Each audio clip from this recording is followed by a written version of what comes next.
اعوذ باللہ من الشیطان الرجیم بسم اللہ الرحمن الرحیم قل من یرزقکم من السماء والارض ام من یملک السمع والابصار ومن یخرج الحی من المیت ویخرج المیت من الحی ومن یدبر الامر فسیقولون اللہ فقل افلا تتقون فذلکم اللہ ربکم الحق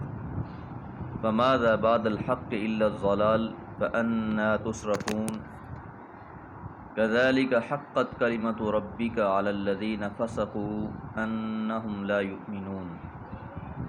سورہ یونس آیات 31 سے 33۔ قل فرما دیجئے، من یرزقکم کون تم کو رزق دیتا ہے، من السماء آسمانوں سے، والارض اور زمین سے۔ یاد رہے کہ پچھلی آیات میں یہ ہم نے بات جانی تھی کہ روز قیامت اللہ تعالیٰ ان لوگوں کو جمع کریں گے جو اللہ کے علاوہ کسی اور کی عبادت اور پرستش کرتے ہیں، اور جن کی پرستش اور عبادت کی جاتی تھی ان کو بھی جمع کر دیا جائے گا، اور پھر ان کے درمیان تفریق ڈال دی جائے گی اور وہ ان کی عبادت کا انکار کر دیں گے۔ اب اہل مکہ کو یہ بات سمجھانے کے لیے کچھ سوالات کیے جا رہے ہیں۔ یاد رہے کہ یہ بہت بڑی غلط فہمی ہے ہمارے بر صغیر میں، خاص طور پہ کہ اہل مکہ اللہ کو نہیں مانتے تھے،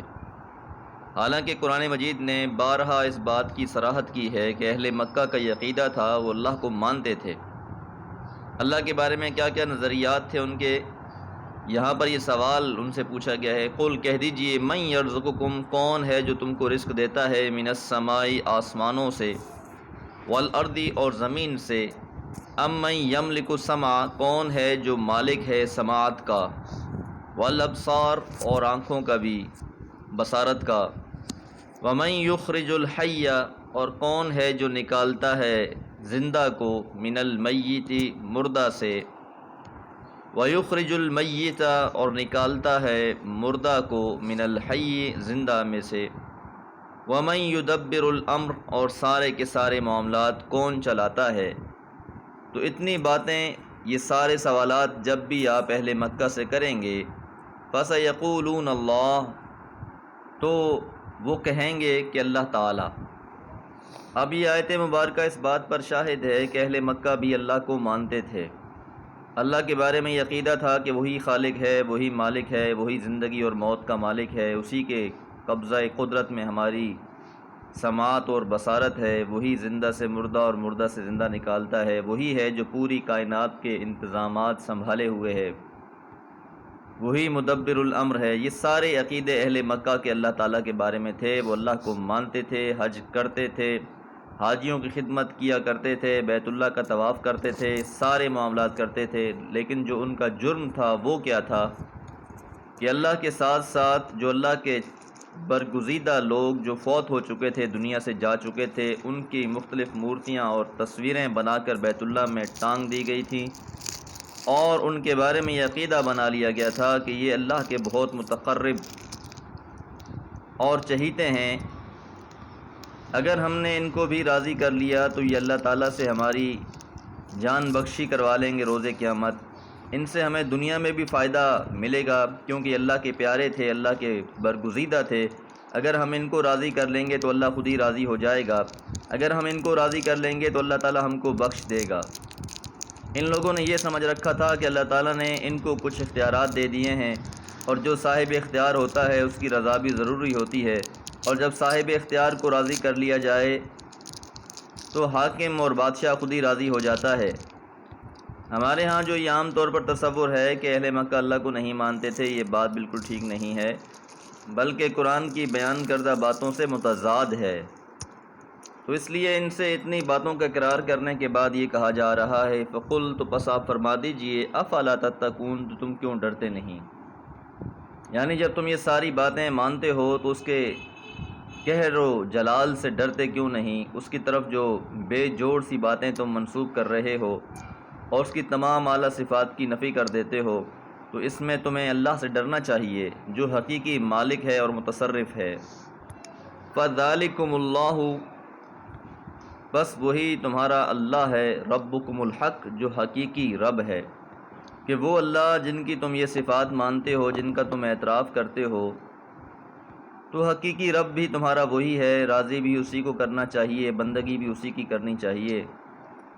اور کوئی شخص یہ سب کچھ جانتے بوجھتے بھی اللہ تعالیٰ کو چھوڑ کر کسی اور کو راضی کرنے کی کوشش کر رہا ہے، اللہ کے علاوہ کسی اور کے نام کے سجدے کر رہا ہے، اللہ کے نام کے علاوہ کسی اور کے لیے قربانیاں اور صدقہ و خیرات کر رہا ہے، تو یقینی بات یہ ہے کہ پھر یہ تو گمراہی ہے۔ اس لیے فرمایا فماذا بعد الحق الا الضلال، کہ نہیں ہے حق کے بعد مگر گمراہی ہی۔ کہ ہونا تو یہ چاہیے تھا کہ جب تم نے یہ ساری باتوں کا اعتراف کر لیا ہے تو نتیجہ یہ نکلنا چاہیے تھا کہ جس اللہ کی یہ صفتیں مانتے ہو اسی کو تنہا اپنا رب بھی تسلیم کرو، لیکن تم نے ایسا نہیں کیا۔ ان سب باتوں کو ماننے کے باوجود اور بھی بنا لیے، حق کے معین ہو چکنے کے باوجود اس کے خلاف تم عمل کر رہے ہو۔ فَأَنَّا تُصْرَفُونَ، پس کہاں تمہاری عقل الٹ دی جاتی ہے، کہاں تمہیں پھیر دیا جاتا ہے۔ کہ ایک طرف تو تم سے جب یہ پوچھا جاتا ہے تو تم مانتے ہو کہ خالق اور مالک وہی ہے، سب کچھ وہی ہے، لیکن جب عبادت کی باری آتی ہے، رضا کی باری آتی ہے، تو تم اللہ کو چھوڑ کر غیروں کو راضی کرنے کی کوشش کرتے ہو۔ تو یہ کیسی ہے کہ تم اپنے ہی عقل کے خلاف تمہیں پلٹ دیا گیا ہے۔ تو یہ پلٹنے والا کون ہے جس نے تمہیں سیدھے راستے سے ہٹا کر ایک ٹیڑھے راستے پر لگا دیا ہے؟ یقیناً یہ شیطان کا وار ہی ہے، شیطان کی چال ہی ہے کہ اس نے انسان کو شرک میں مبتلا کر دیا ہے۔ کذالک، اسی طرح، حقت کلمۃ ربک، سچ ثابت ہو گئی تیرے رب کی یہ بات، علی الذین، ان لوگوں پر، فسقوا، جنہوں نے فسق کیا، جنہوں نے نافرمانی کی، انہم لا یؤمنون، یقیناً وہ لوگ ایمان نہیں لائیں گے۔ اگر کسی شخص کو سمجھ نہیں ہے، وہ ایمان نہیں لا رہا، تو بات سمجھ میں آتی ہے، لیکن کوئی شخص سمجھتا ہو، جانتا ہو، پہچانتا ہو، اور پھر اس کے باوجود بھی اگر وہ اپنے دل اور دماغ کی جو گواہی ہے اسے تسلیم نہیں کرتا، بلکہ اسی روش پر قائم رہتا ہے جس روش پر اس کو شیطان نے ڈال دیا ہے، تو یقیناً پھر ایسے لوگ فاسق ہیں اور پھر ایسے لوگ ایمان نہیں لاتے ہوتے۔ اللہ تعالیٰ سے دعا ہے اللہ تعالیٰ ہمیں اپنے عقائد قرآن اور سنت کے مطابق بنانے کی توفیق عطا فرمائے۔ وما علیہ الا البلاغ۔ اعوذ باللہ من الشیطان الرجیم، بسم اللہ الرحمن الرحیم۔ قل هل من شرکائکم من یبدأ الخلق ثم یعیدہ، قل اللہ یبدأ الخلق ثم یعیدہ فأنا تؤفکون۔ قل هل من شرکائکم من یہدی الی الحق، قل اللہ یہدی للحق، فمن یہدی الی الحق احق ان یتبع ام من لا یہدی الا ان یہدی فما لکم کیف تحکمون۔ سورہ یونس آیات 34 اور 35۔ تسلسل کے ساتھ اللہ کی توحید، وحدانیت کی مثالیں، اور خاص طور پر جو رسول اللہ صلی اللہ علیہ وسلم کی مشرکین مکہ کے ساتھ گفتگو رہی اس موضوع کے لحاظ سے، اور جو سوالات ان سے کیے گئے اور جو ان کے اعتراضات تھے، جو ان کے جوابات دیے گئے، اس موضوع کو تفصیل کے ساتھ یہاں بیان کیا جا رہا ہے۔ قل، تو محمد صلی اللہ علیہ وسلم آپ فرما دیجئے، هل من شرکائکم، کیا من شرکائکم، تمہارے شریکوں میں سے، جن کو تم نے یعنی شریک بنا رکھا ہے، من یبدأ الخلق، جس نے ابتدا کی ہو تخلیق کی، ثم یعیدہ، پھر وہ اس کو لوٹائے۔ مشرکین کے اس خیال کی تردید کہ اگر قیامت ہوئی تو ان کے شفعاء ان کو اللہ کی پکڑ سے بچا لیں گے۔ یاد رہے کہ اہل مکہ مشرکین آخرت کے معاملے میں ان کا موقف صحیح اور حتمی انکار کا نہیں تھا، بلکہ تذبذب اور تردد کا تھا۔ وہ مرنے کے بعد دوبارہ اٹھائے جانے کے معاملے کو بہت دور سمجھتے تھے۔ اس وجہ سے ان کا گمان یہ تھا کہ اول تو قیامت اور حشر نشر ہے ہی نہیں، اور اگر ہے تو ہمارا لوٹنا تو ہمارے شرکاء اور شفعاء کی طرف ہوگا، اور ہمارے مددگار اور ہمارے سفارشی ہوں گے۔ اللہ تعالیٰ نے ان کے اسی وہم کی بنیاد پر ان سے یہ سوال کرایا کہ کیا تمہارے مذموم شریکوں میں سے کوئی ایسا ہے جس کی نسبت تمہارا دعویٰ ہو کہ اس نے خلق کا آغاز کیا ہے،